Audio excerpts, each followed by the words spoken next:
She wasn't the target. But they shot her anyway, once in the chest, once in the head, and when her body hit the ground, no one ran, no one screamed, because the people who did it were used to silence. She didn't owe anyone money. She didn't wear the wrong color. She didn't cross into the wrong street. She was there at the wrong time, and for them, that was enough. There were no warnings, no second chances, just a decision, fast, final, and cold. They left her there like she never mattered, like she never even existed. This wasn't a crime of passion. It wasn't a mistake. It was a message. These killings, they don't happen by chance. They happen on purpose. They are planned, carried out, and followed by silence. These are the 5 most brutal crimes ever committed by the Mexican Mafia. And number 1 will stay with you. Before we begin, take a second, breathe, because what you're about to hear isn't easy. It's real, it's raw, and it's the kind of truth that doesn't sit well. These stories, they'll weigh on you. You may never look at the world the same way again. Tell us, where are you watching from? Drop your city in the comments. We want to know who's with us tonight, who's listening, who's strong enough to make it through this from start to finish. And when it's over, tell us which one stayed with you, which one made you pause, made you angry, or left you thinking about the people involved long after the screen went dark. This isn't just a countdown, it's a look inside something most people never see. And now that you're here, don't look away.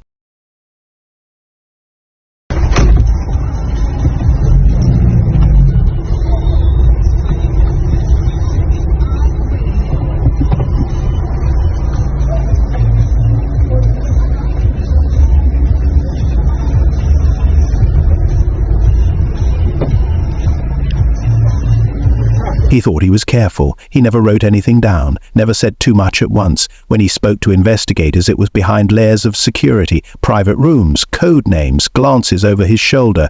But in the prison system, nothing stays quiet for long.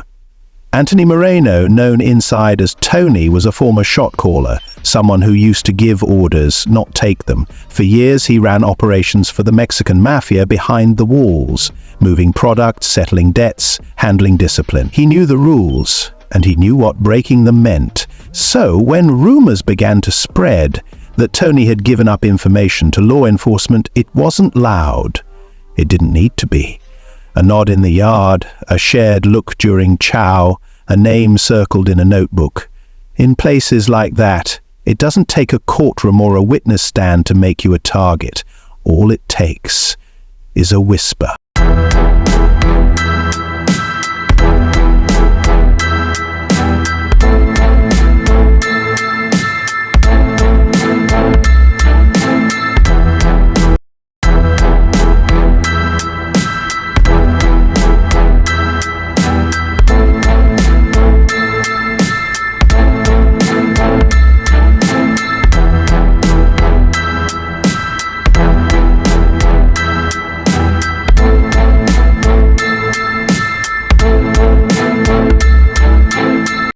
Then, they didn't confront him, they didn't argue, they didn't give him time to explain. That's not how it works when you're seen as a traitor.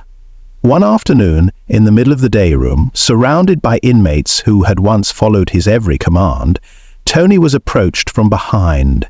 One hand grabbed his shoulder, the other held a shank. The first stab was silent, quick, hidden beneath the noise of a card game. The second wasn't. He turned to fight, but there were 3 of them, maybe 4. They didn't stop, the guards didn't move fast enough, or maybe they didn't want to. By the time it was over, he was bleeding across the concrete, breathing through his teeth, still alive, barely, but in a place like that, survival isn't always the goal. Sometimes the message matters more, and that message was clear. If you talk, you die, even if you were once one of them. Inmates who used to speak freely watched their words. Men who once bragged about their power lowered their voices. The fear wasn't loud, but it was there, in the way people walked, the way they looked over their shoulders, the way letters stopped going out and conversations became shorter. Anthony Moreno's death wasn't random. It wasn't messy. It was controlled, carried out in front of others to make sure the message stayed. His death made people think twice before saying anything to anyone on the outside. He knew the rules, he helped build them, and in the end those same rules crushed him. No trial, no appeal, no mercy. He went by Ciego, a name that stuck to him like a second skin. On the outside he was respected, on the inside he was feared. Juan Sanchez had been with the Mexican Mafia long enough to understand how things worked. You followed orders, you stayed in line, and above all, you kept your mouth shut. But something changed. No one's exactly sure when it started. Maybe it was the meetings he skipped, or the questions he started asking. Maybe it was the way he looked at certain people, like he didn't trust them anymore. In that world, you don't have to speak loudly to cause problems. A few wrong moves, that's all it takes. Rumors started to spread, whispers that Ciego was stepping out of line, that he might be thinking about leaving, or worse, thinking about talking. It didn't matter if it was true, it only mattered who believed it. And enough people did. The order didn't come in writing, it never does. It moved through the chains silently, one voice to another. Word passed down to those willing to carry it out.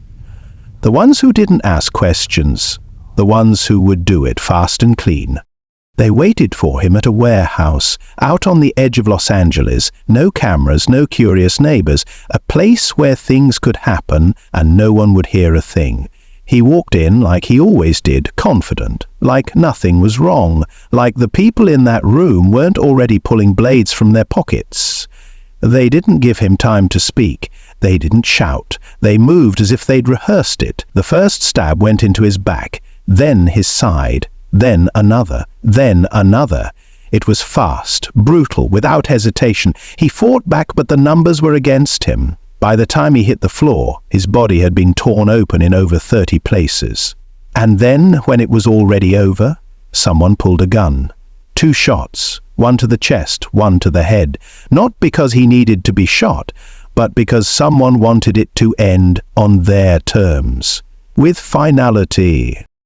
When they left him there, surrounded by blood and silence, they didn't speak. They didn't look back. They walked away knowing they'd done exactly what they were told to do. The message was clear. You don't question power, you don't challenge the order, and when your name ends up on the wrong list, there is no way off. The news didn't make headlines. There was no national coverage, no protests, no investigations on television. But inside that world, everyone heard about what happened to Ciego, and they understood what it meant. He wasn't killed because he talked. He was killed because someone believed he might. And when fear becomes enough to get you killed, no one feels safe. It was a quiet street, middle of the week. The lawn was trimmed, porch lights on, a dinner plate still sitting in the sink. Nothing about the house said anything was wrong. Nothing outside warned that 2 people were about to die. Ray Wells wasn't a big player. He wasn't someone who made headlines. But a few years earlier, he got involved with the wrong people. He borrowed money from a group that didn't forget debts, and when the interest added up and the calls stopped being returned, someone took notice. At first it was phone calls, then someone slashed his tires, a window got broken. He thought he could wait it out, thought maybe they'd move on. But when money is owed and names are remembered, there's no such thing as letting it go. He lived with his wife Marlena. She taught at a nearby school, spoke politely to neighbors, took out the trash on Tuesdays. She had no connection to any of it. She didn't know who Ray had borrowed from, didn't know how deep the trouble had gotten. All she knew was that Ray hadn't been sleeping well, that he flinched every time the phone rang. Night, it ended. 2 men walked up to the house around 8 p.m. No masks, no gloves. They knocked once. When Ray opened the door, they pushed their way in. He tried to talk, tried to explain. They didn't care. He was shot in the chest, fell back into the hallway, dead before he hit the floor. Marlene was in the living room. She saw it happen. She screamed, tried to run. One of the men followed. He paused for a second. That's the part that stuck with investigators later. The hesitation, like he wasn't sure what to do. Then he raised the gun and fired, twice, once in the stomach, once in the head. They didn't steal anything, didn't touch a drawer, didn't move fast. They walked out calmly, got in the car, drove off, and by the time anyone called for help, it was already over.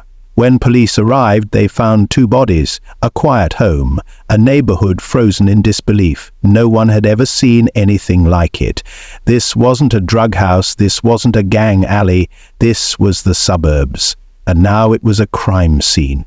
Ray's name had come up before, in a few scattered files. Some warnings passed through channels, but nothing serious, nothing that made anyone think a hit would come.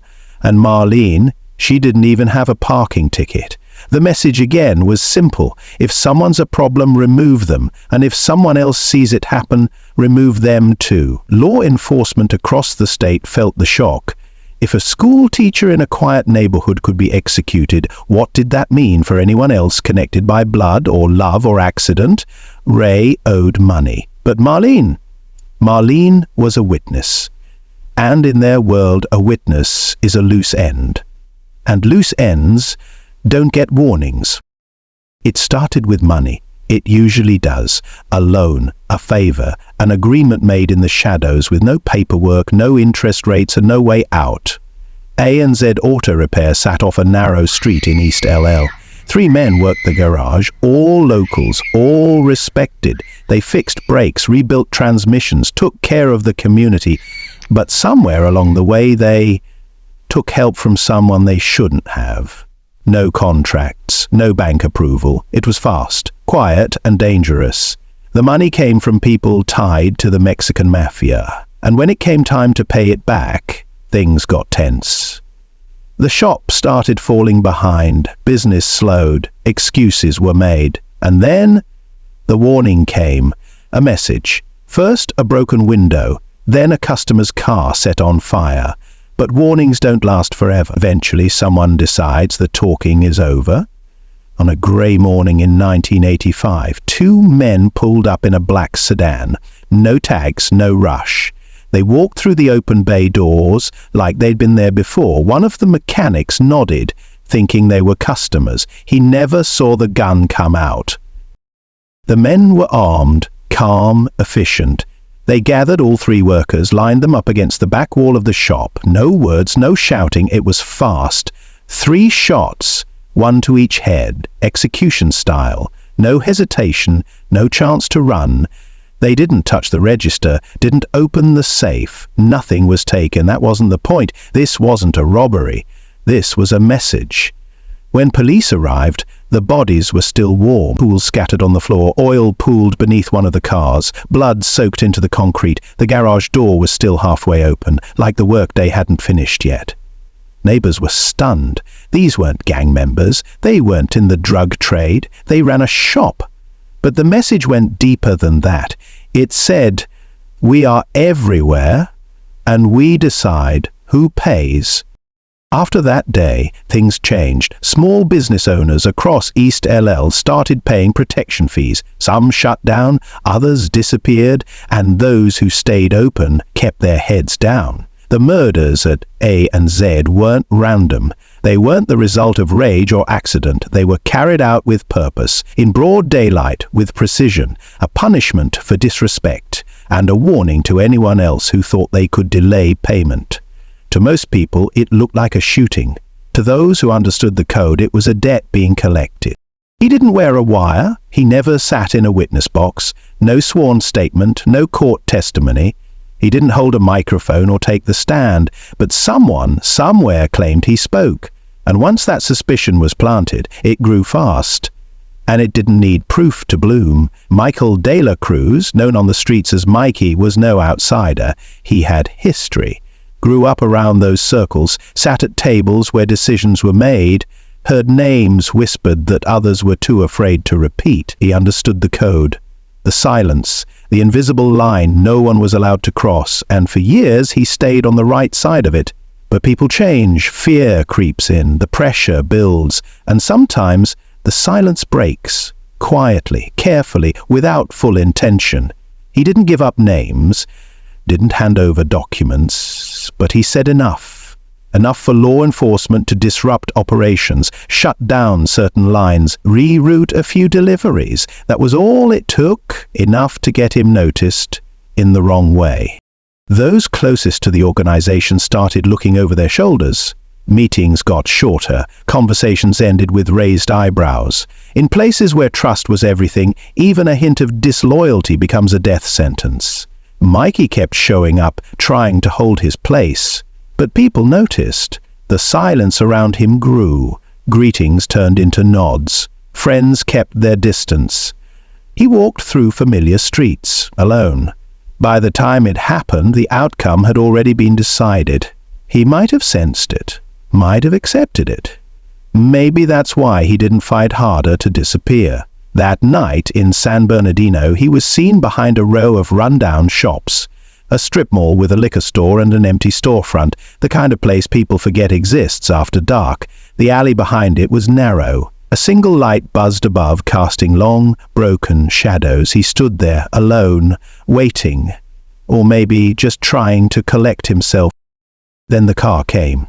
No sound, no headlights. It rolled in slow like it belonged there. When the doors opened, 3 men stepped out. Their pace was steady, faces unreadable, no words spoken. The first blow hit him hard. He stumbled, tried to pull away, but there was no way out. He was grabbed, forced backwards, slammed into metal. The dumpster rattled from the impact. Then came the fists. Then the boot. The rhythm of the beating was brutal, unrelenting, and when he dropped to his knees, the knives came out. Blades tore through his torso, arms, chest, abdomen. Blood poured fast, pooling beneath him, soaking through his clothes. He gasped. He reached out. He was still alive when the first shot landed. His head jerked, his body folded, but it wasn't over. 2 more shots followed, one clean, one messy. Then it stopped. They didn't rush. They leaned over him, checking pockets, taking nothing. One of them looked up, maybe at the camera perched across the lot, behind a cracked window. If he saw it, he didn't care. The footage surfaced hours later. Blurry, distant, but undeniable. You could hear it, the sounds, the struggle, the moment his life ended. It spread quickly, first among locals, then further, and suddenly everyone knew what had happened. When police found him, Mikey was face down, dozens of wounds, slashing, tearing, piercing. The blood had dried in streaks. The alley reeked of iron and sweat. It wasn't the violence that shocked people, it was the message it carried. They didn't try to hide him. They didn't dump his body in a ditch or bury him in the hills. They left him where anyone could find him. They wanted him seen, remembered. They wanted people to know what happened to those who didn't keep quiet. Inside the prison yards, the whispers grew louder. Inside safe houses, phones were turned off. Texts stopped. People backed away from anyone they didn't fully trust. Mikey's death had set a fire under the entire network, in one of them. A familiar face, a known player, and yet none of that mattered. His history, his loyalty, his years of service, all wiped clean in a matter of minutes. There was no second chance, no room to explain. Whatever his reasons were, fear, pressure, survival, they didn't mean anything once the rumors reached the right ears. This was enforcement, delivered in the rawest way. No trial, no defense, a punishment carried out on concrete, filmed, circulated, burned into memory. Mikey didn't disappear quietly, he was erased violently, and those who saw the footage didn't forget what they watched. That's how the message survives, through fear, through silence, through the memory of a man who tried to speak and paid for it with everything he had left. Violence doesn't always come with warning signs. It doesn't always arrive in the middle of the night or behind a locked door. Sometimes it walks in through the front entrance, looks you in the eye, and doesn't blink. What we've seen here, these stories, aren't accidents. They weren't fueled by arguments or driven by revenge. They were thought out, coordinated, and delivered with precision. Each death served a purpose. Each scene was crafted to send a clear, undeniable message. This is what happens when someone defies the rules. This is the cost of silence broken, money withheld, or loyalty questioned. These were not street fights. These were statements, delivered in blood, witnessed by communities, and remembered in whispers. The families left behind, they don't get answers. They get warnings. The ones who knew the victims are told to forget what they saw. People who once laughed with them, worked beside them, or shared meals with them, suddenly walk past without a word. And those who might be thinking of leaving that life, or speaking out, or doing what they believe is right, they see these outcomes. They watch how quickly a name turns cold. They see how fast a conversation turns into a death sentence. And they begin to understand there are no second chances when control is enforced through fear. So now we ask you to think, not as a viewer, but as a person, a neighbor, a brother, a sister, a parent, a friend. Which of these moments stayed with you? Which of these killings left a weight in your chest? Was it the couple in their own home, where safety should have been a given, but turned into a place of silence and death? Was it the mechanic, 1 minute fixing someone's brakes, the next standing against a wall with a gun pointed at his head? Or maybe it was Mikey, alone, outnumbered, bleeding in an alley, because someone believed he had spoken to the wrong person. Each name has a face. Each face had a life, a routine, a place they were supposed to be the next morning. And now, the stories, warnings, memories frozen in time. So tell us, which one struck a nerve? Which one made you pause the video and sit there for a moment longer than you expected? Drop your thoughts in the comments, share what you felt, because when you speak, when you reflect, it matters. And we're listening. If you've stayed with us through every minute, through every name, every scene, every silent decision that ended someone's life, thank you. That means you didn't turn away. You listened, you paid attention, and that matters. These stories are difficult to hear. They're not entertainment. They're not meant to shock for the sake of shock. They are real events with real consequences and real people left behind to carry the weight of them. If this video helped you understand the world behind the headlines, if it made you feel something, if it reminded you how far some are willing to go for control, then hit the like button. It's a small action, but it tells the platform that stories like this should be seen, that these voices, though silenced, deserve to be heard. And if this is the kind of truth you want more of, raw, unfiltered, grounded in fact, then subscribe. We bring stories like these every week. Stories most people avoid. Stories that dig into what really happens when power becomes everything and life becomes disposable. Take care of yourself tonight. Sit with what you've heard. And if it stays with you, that's okay. It's supposed to. Be safe, be aware, and until next time, thank you for watching.